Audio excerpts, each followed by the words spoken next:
예, 방금 소개받은 박영욱입니다. 제가 오늘 발표드릴 논문의 제목은 러버 모디파이드 폴리이미드의 제법과 물성에 대한 연구가 되겠습니다. 그리고 저는 경상대학교 보건자공학과에 재직 중이고 이동성 군은 저희 석사과정 학생입니다.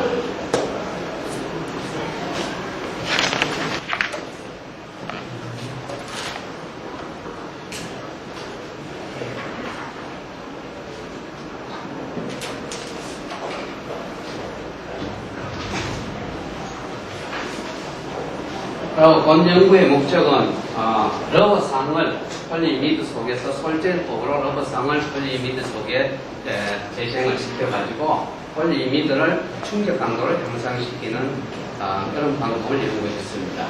그리고 이 경우에 폴리이미드 표면의 신랑 그룹이 아주 폴리이미드 표면 농도가 엄청 높기 때문에 표면 성질이 폴리이미드 자체의 표면 성질이 상당히 향상되리라고 생각해서 이 연구를 추진하게 되었습니다. 그리고 이와 같이 만들어진 물질은 어떻게 되냐면 전기적 내지는 전자적 에어스페이스 항공 산업에 사용될 수 있다고 생각합니다. 그리고 이 연구는 주 목적이 슈퍼컨덕팅 트랜스포머의 흥감 절연제로 사용하는 재료로 만들기 위해서 개발이 된 겁니다. 그리고 플럭시블 서킷 보드의 재료로도 사용될 수 있고, 그리고 에어플레인이나 새틀라이트, 우주선이나 항공기의 이 표면 부식 방지 코팅용으로 사용될 수가 있는 걸로 나와 있습니다.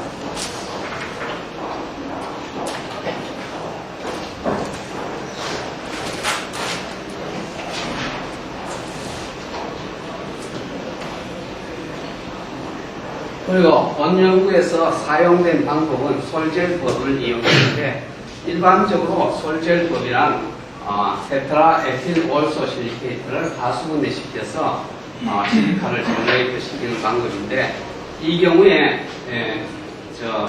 실리카는 상당히 딱딱하죠. 그런데 이 실리카를 보분자 용액 속에서 제너레이션 시킬 경우에 보분자 속에 실리카가 아주 나노 파티클로 아주 미세하게 분포되는 것으로 알려져 있고, 보분자의 기계적 강도를 상당히 향상시키는 것으로 알려져 있습니다. 그런데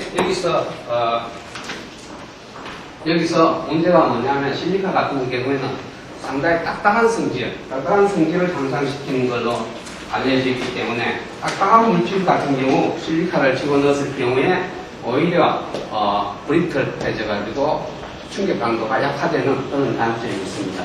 그래서 본 연구에서는 어떻게 되냐면 똑같이 솔젤법으로 다이메틸 신란을 가수분해시킬 경우에 이 PDMS, 폴리다이메틸 사일록산을 얻을 수 있다. 그런 가정하에서 이 폴리다이메틸 사일록산은 고무상이죠. 그래서 고무상을 보분자 속에 균일하게 분포시킬 경우 충격 강도를 상당히 향상시킬 수 있을 거라고 생각해서 이 연구를 추진하게 되었습니다.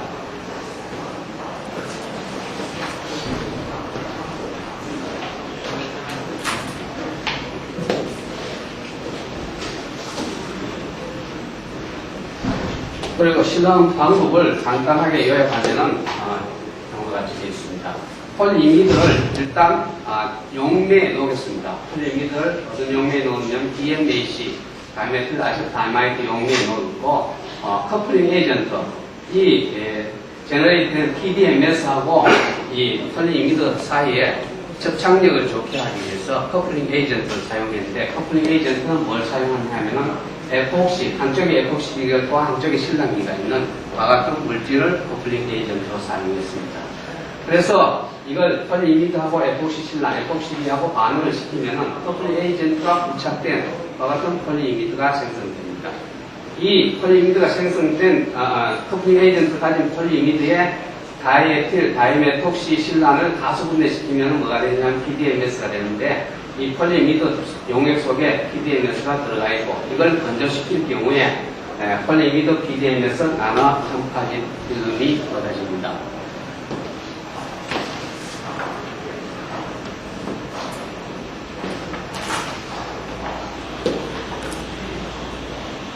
그래서 조금 전에 말씀드린 반응을, 폴리미드와 커플링 에이전트의 반응을 화학적으로 표시하면 이와 같이 되는데, 폴리미드로, 이 폴리아마이드 이미드입니다. 아마이드 이미드 저희들이 합성한 게 아니고, 엘들이 제스에서 판매하는 폴리아마이드 이미드를 사서 그냥 사용했습니다.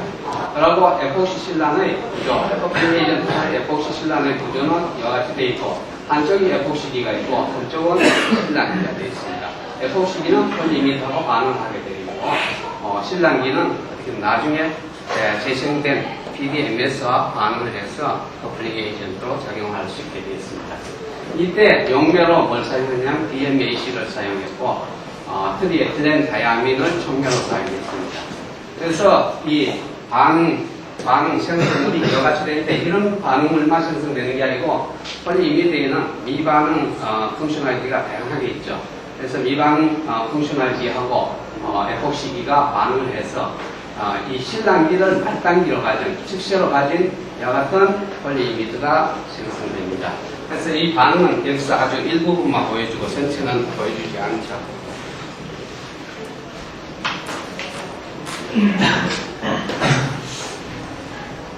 이렇게 만들어진 폴리미드 에폭시 실란 컴파지트일 때 실란기가 측세로 있는데 측세에 있는 실란기가 축합 반응에 의해서 컨덴세이션 반응에 의해서 이와 같이 링을 형성해서 가교제로 작용할 수 있습니다.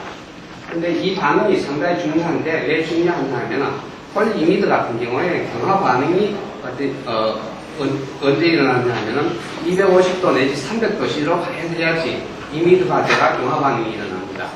그럴 경우 온도를 너무 올리기 때문에 온도에 대한 안정성 때문에 온도 때문에 문제가 되는 경우가 상당히 많이 있는데 저온에서 경화시킬 수 있는 방법에 대한 연구를 많이 하는데 이와 같은 경우에는 어떻게 되냐면 폴리이미드화에 의해서 경화 반응이 일어나는 게 아니고 이 실란기의 축합 반응에 의해서 경화 반응, 이와 같은 가교 반응이 일어나기 때문에 아주 낮은 온도에서도 이와 같은 반응이 일어납니다. 그래서 이 저온 경화가 가능한 그런 방법이 될 수가 있습니다. 그리고 폴리이미드 에폭실란 복합 재료에서 PDMS를 집어넣었을 때 PDMS는 선형 고분자이기 때문에 펑셔널리티가 2개밖에 없죠. 그래서 PDMS 같은 경우에 양말단기가 이와 같이 실란기가 반응해서 결합하는 경우와 PDMS가 한쪽만 결합하는 경우 아주 결합 강한 경우도 있을 수가 있습니다. 근데 이때 커플링 에이전트 하는 역할은 뭐냐 하면은 PDMS하고 실란기의 계면 접착력을 향상시키고 또 뭐냐면 실란기는 PDMS가 상당히 친화력이 좋기 때문에 상분리를 아주 방지해서 아주 미세 상분리가 일어날 수 있게 도와주는 역할을 하게 됩니다.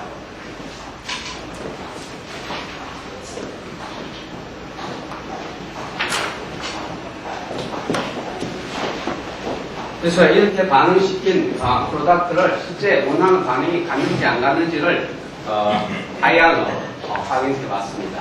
IR로 확인해 본 결과 PDMS 함량에 따라서 피크가 상당히 커지는 피크가 많이 나타나는데 여기서 1000에서 1100 사이의 피크는 뭐냐 하면은 SiO, SI 피크가 상당히 PDMS 함량에 따라서 증가에 따라서 굉장히 많이 증가하는 것으로 나타나고 800하고 855 피크에 해당하죠. 이 피크는 뭐냐 하면 PDMS의 다이메틸기하고 실란기가 있을 때 나타나는 피크인데 역시 PDMS의 함량에 따라서 상당히 많이 증가하는 것으로 나타났습니다. 그리고 1250 피크도 이 피크도 역시 어떻게 되냐면은 PDMS 함량에 따라서 상당히 커지는 걸 볼 수가 있습니다. 이 피크도 역시 SiCH3 이하는 피크이기 때문에 이 IR 피크로 봐서 우리가 원하는 반응이 일어났음을 알 수가 있습니다.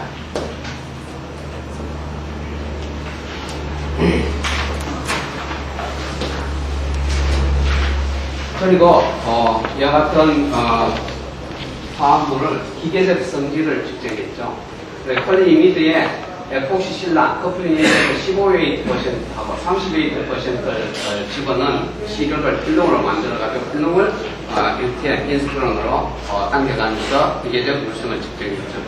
그럴 경우 15%보다 30%를 집어넣었을 때 훨씬 사분인수가 조금 더 향상된 걸로 나타났습니다. 여기서 조금 전에 말씀드렸듯이 이 메카니컬 커브가 스트레스 스트레인 커브가 중요한 거는 뭐냐 하면 폴리미드 자체는 굉장히 브리틀해가지고 필름을 만들 경우에 아주 부스러져요. 그리고 경화반응을 일으켰을 때도 경화반응을 시켰을 때도 역시 상당히 부스러져요. 그러니까 이 폴리미드 자체는 이와 같은 기계적 물성을 측정할 수 있는 샘플을 만들기가 거의 힘들어요. 그런데 이와 같이 에폭시 실란을 부착시켜가지고 에폭시 실란에 의해서 경화를 시켰을 때 이와 같이 아주 타프니스가 우수한 시료를 만들 수 있고 이걸 필름으로 만들어서 기계적 물성을 측정할 수 있다.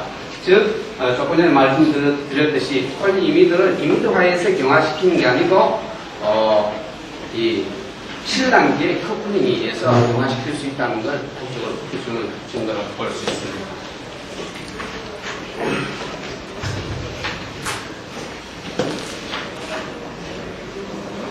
그리고 이 폴리이미드 에폭시 실란 30% 에폭시 실란 커플링 에이전트가 가진 폴리이미드의 PDMS를 첨가한 양에 따라서 기계적 물성이 어떻게 변하는지를 나타내는 커브입니다. 첫째, 이 PDMS가 하나도 안 들어갔을 때 네모죠. 여기에 PDMS 하나도 안 들어갔을 때고 PDMS가 조금 들어가면 조금 더 이 엘롱게이션이 증가하죠. 그래서 대체로 PDMS를 집어넣음에 따라서 인장 강도가 조금씩 떨어지는 것으로 나타나고 PDMS가 증가함에 따라서 엘롱게이션은 점점 증가하다가 너무 많이 넣었을 때는 오히려 엘롱게이션이 감소한다. 그래서 전체적으로 어떻게 보면 타프니스, 충격 강도가 상당히 증가하는 것으로 나타났습니다.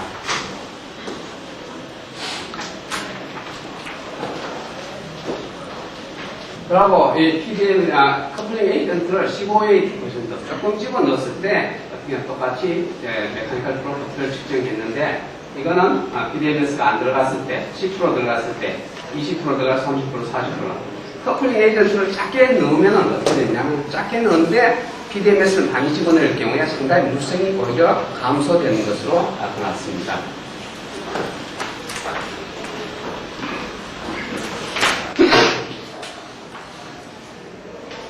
이 결과를 요약하는데 어떻게 되냐면 에폭시 실란 커플링 에이전트 함량이 15%일 때 최고의 타프니스 충격 강도가 높은 것은 역시 10%의 다이펑셔널 실란 PDMS를 집어넣었을 경우고 30 에폭시 실란 컨텐츠를 많이 했을 때는 어떻게 되냐면은 다이펑셔널 실란을 많이 집어넣었을 때 타프니스가 제일 증가하는 즉 이 결과를 간단하게 요약하면은 커플링 에이전트 양하고 비슷한 양의 에폭시 다이메틸 실란을 집어넣었을 때 타프니스가 최고로 증가하는 것으로 나타나 있습니다.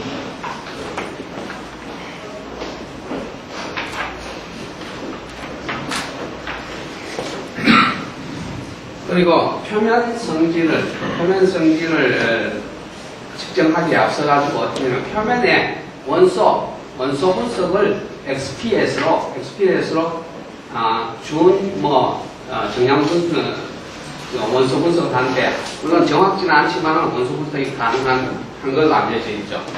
XPS로 원소 분석을 하기 위해서 피크를 바인딩 에너지에 해당하는 피크를 알아야 되는데 실리카 같은 경우에는 149 일렉트론 볼트에서 2s 전자의 바인딩 에너지가 나타나고 산소 같은 1s의 전자의 바인딩 에너지는 531 일렉트론 볼트에서 나타나고 C1s는 285 일렉트론 볼트에서 어떻게 되냐면은 바인딩 에너지가 나타납니다. 그래서 스콜필드 섹션은 어떻게 되냐면 같은 양이 들어있을 때 상대적인 피크의 강도를 나타냅니다. 그래서 이 같은 양이 들어있을 때 산소가 피크가 크게 나타나는 걸 보였습니다. 그래서 여기서 재미있는 피크가 있는데 이 표면에 원소가 많이 있고 내부에 적다는 걸 알기 위해서는 어떻게 되냐면 방법이 여러 가지가 있는데 그 중에 한 방법이 뭐냐 하면은 표면에 원소 분석을 하고 조금씩 깎아내가지고 그 속에 원소 분석을 실시하는 방법이 있는데 그 깎아내는 방법이 어떤 방법이 있느냐 하면은 알곤 아이온 스퍼터링 방법이 있죠. 알곤 아이온 스퍼터링 시키면은 스퍼터링 시키는 시간에 따라서 표면이 조금씩 이제 깎여 나간다고 보는 거죠. 그래서 이 알곤 스퍼터링 시키기 전에 XPS의 스펙트럼이 이런 식으로 나타났습니다. 여기는 옥시젠이 많이 있고 실리카도 꽤 많이 있는 것도 나타났죠. 그런데 알곤 스퍼터링을 10분 동안 알곤 스퍼터링을 시켜가지고 표면을 깎아내고 난 다음에 XPS 스펙트럼을 찍은 경우는 옥시젠 함량이 줄어들었죠. 실리카의 함량도 역시 크게 줄어들었죠.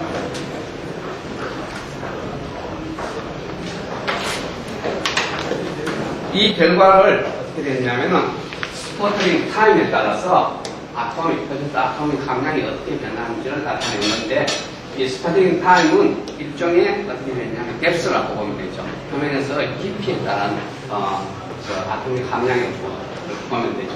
그래서 제로는 뭐냐 하면은 스퍼터링 시키기 전에 SI하고 O의 함량 굉장히 높죠. 그리고 스퍼터링 시킴에 따라서 함량이 급격히 줄어들다가 어떤 일정한 양에서 스탑이 되는 걸 볼 수가 있습니다. 그래서 이 결과가 뭘 말하냐 하면은 표면에 실록산이 아주 농도가 많게 거의 표면에 실록산의 얇은 피막이 형성된다고 볼 수가 있습니다. 이 결과를 요약하면은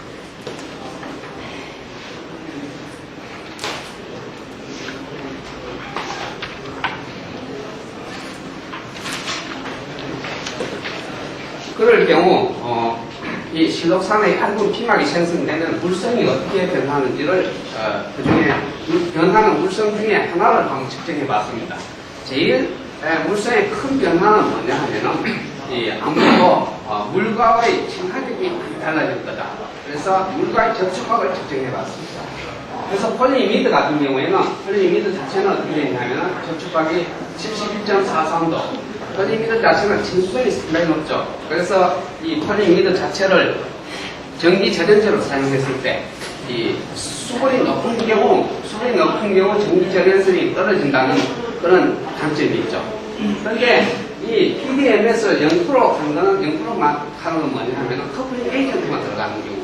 그 다음에 PDMS 10%, 20%, 30%, 40%.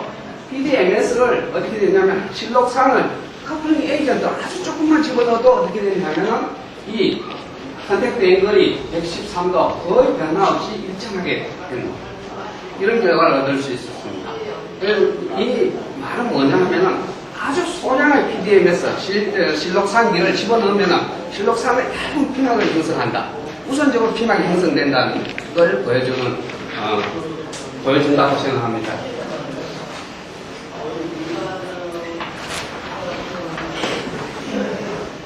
그리고 이거는 뭐냐 하면 FTIR, 표면 농도가 높다는 걸 보여주는 또 다른 데이터인데, FTIR은 뭐냐 하면은 필름을 만들어가지고 투과를 시켜서 찍은 IR 스펙트럼입니다. 그리고 ATR은 뭐냐 하면은 이 필름을 만들어가 표면을 반사를 시키는, 멀티플 반사를 시키면서 찍은 스펙트럼인데, 이 같은 샘플을 투과하고 반사에 의해서 찍는 게 농도가 좀 차이가 나죠. 여기서 보면은 가장 이 피크가 크기가 많이 달라졌죠. SIO, SI 피크가 많이 달라졌죠. SICH3 이런 피크가 많이 달라졌죠. 즉 이것도 어떻게 되냐면은 표면에 실록산의 함량이 내부보다 훨씬 많다는 걸 보여주는 하나의 다른 증거라고 볼 수가 있습니다.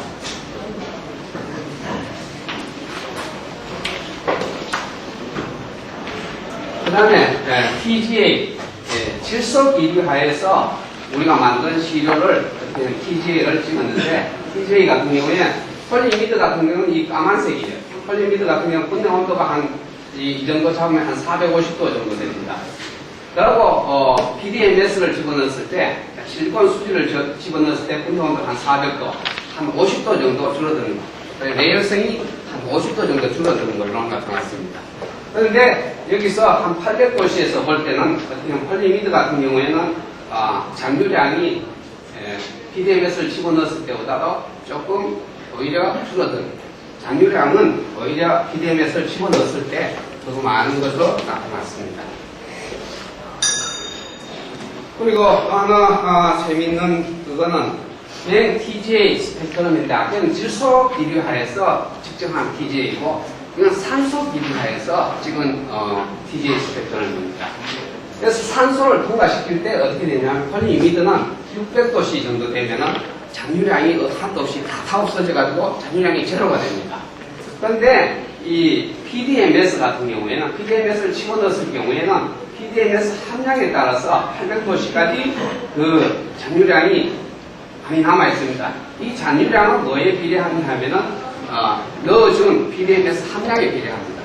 그래서 이 남아있는 잔유량은 저희들이 측정하는 게 아니고 다른 실험에 유사한 실험에서 보면은 이 잔유량이 SiO2 실리카다 그런 게 밝혀져 있습니다.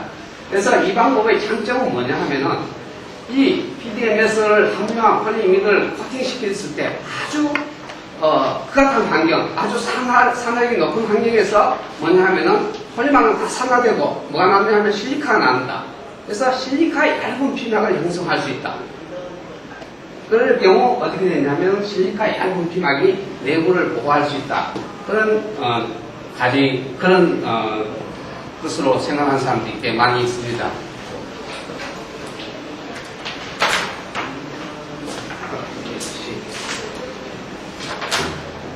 그리고 이게 원래 목적이 뭐냐 하면은 절연제로 중에서 슈퍼컨덕팅 트랜스포머의 절연제, 액체 질소 하에서 절연성이 어떻게 되는지를 측정하는 게 이 연구의 목적 중에 응용 중에 제일 큰 목적이죠.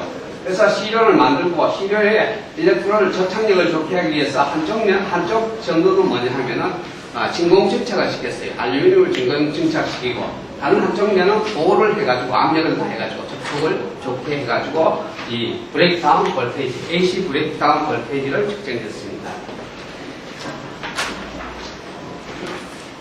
측정 결과가 나왔는데 어떻게 되냐면 LC 브레이크다운 스트렝스가 PDMS를 안 집어넣었을 때는 41kV/mm 정도 되는데 PDMS를 지금 넣음으로 해서 어떻게 되냐면은 이 브레이크다운 볼테이지가 상당히 많이 증가하는 것으로 나타났고 30% 지었을 때 거의 AC 브레이크다운 볼테이지가 80kV/mm로 이건 굉장히 절연제로서 아주 좋은 그런 재료로 알려져 있습니다. 그리고 이 측정이 시간에서 측정된 게 아니고 액체 질소 하에서 원래 액체 질소 속에서 측정한 겁니다.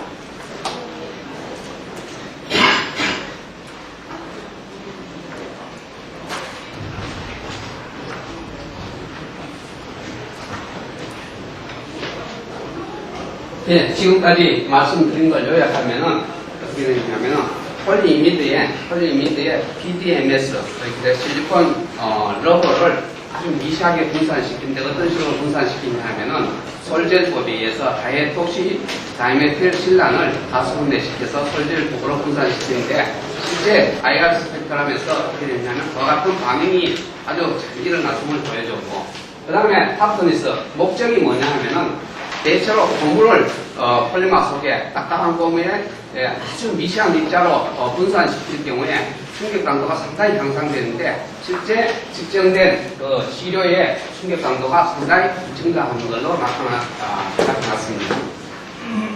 그 다음에 이게 뭐냐 하면은 실란기가 샬록산기가 표면에 아주 농도가 어떻게 표면에 얇은 피막을 형성한다는 걸 어떻게 했냐면은 SPS 원소 분석을 통해서 밝혔고 또 APR 이렇게 수박하고 반사 IR도 역시 표면의 농도가 높다는 걸 밝혔고 그 다음에 물성이 그렇게 이 실란기가 표면에 함량이 높을 경우에 물성 변화를 어떻게 앵글을 측정함으로 해서 표면에 실록산의 얇은 피막이 형성돼서 어떻게 되면 수분에 대한 저항성이 상당히 높다는 걸 실제 보여준 거죠. 그 다음에 TJ 커브에서 여러분들이 다 타고 난 다음에 찌꺼기가 나옵니다. 그 찌꺼기가 뭐냐 하면은 실리카는 뭐냐 하면은 무기물이죠. 세라믹. 그런데 어떤 금속 표면에 세라믹 코팅을 할 수 있는 어떤 방법이 될 수도 있다. 그런 걸 보여준 거죠. 그리고 AC 브레이크다운 볼테이지. 실제 이 응용은 돈이 어디서 나왔냐 하면은 슈퍼컨덕팅 머티리얼에서 나왔는데 슈퍼컨덕팅 트랜스포머 슈퍼컨덕팅 트랜스포머의 저변제로 사용하기 위한 데서 이 펀드가 나왔어요. 그래서 실제 액체 질소 하에서 이 절연성이 얼마나 증가하는지 측정해 본 결과 상당히 PDMS를 집어넣으면서 조금 수량만 집어넣어서도 상당히 절연성이 증가한 것으로 판명이 된 거죠. 이상입니다.